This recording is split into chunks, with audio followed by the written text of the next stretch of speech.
ఆసిఫాబాద్ జిల్లా కేంద్రంలోని Srikrishna gas distributor తీరుపై వినియోగదారులు తీవ్ర ఆగ్రహం వ్యక్తం చేస్తున్నారు. గ్యాస్ సిలిండర్ల పంపిణీలో నిర్లక్ష్యం వహిస్తూ నిబంధనలకు విరుద్ధంగా ఇస్తున్నారని ఆరోపిస్తున్నారు.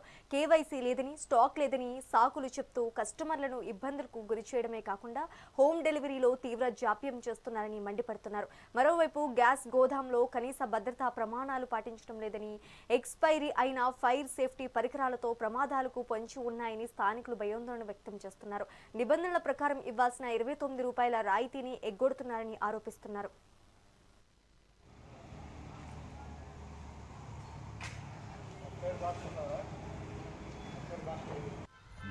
గ్యాస్ ఏజెన్సీ అనేది ప్రజల ప్రాణాల విషయంలో, అదేవిధంగా భద్రత విషయంలో పూర్తిగా నిర్లక్ష్యం వహిస్తూ ఈరోజు ప్రభుత్వ నియమాలు ఉన్నప్పటికీ అవి గాలికి వదిలేస్తూ ఈరోజు కనీస ప్రమాణాలు పాటించడం లేదు.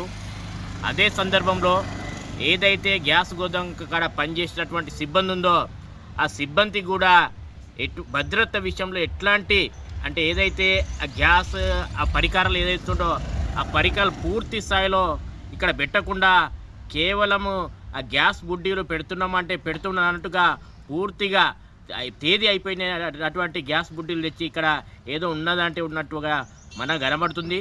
అదే సందర్భంలో ఈ యొక్క గ్యాస్ డిస్ట్రిబ్యూటర్ అనే అతను ఏదైతే ప్రభుత్వ నిబంధన ప్రకారం ఏదైతే ధర ఉందో ఆ ధరకు అధికంగా 10 నుండి 20 రూపాయలు అధికంగా వసూలు చేస్తున్నటువంటి అది కూడా ఫిర్యాదులు ఉన్నాయి. అదే సందర్భంలో గ్యాస్ బుక్ చేసినటువంటి 3 రోజులకు ఆ గ్యాస్ అనేది సభ్యులకి అందజేయడం జరుగుతుంది.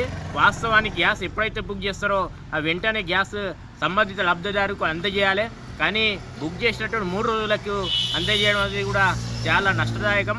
కాబట్టి ఇప్పటికైనా ఏదైతే పౌర సంబంధాల అధికారి పూర్తి స్థాయిలో విచారణ జరిపించి సంబంధిత గ్యాస్ డిస్ట్రిబ్యూటర్పై చర్యలు తీసుకొని లబ్ధిదారులకు సమయానికి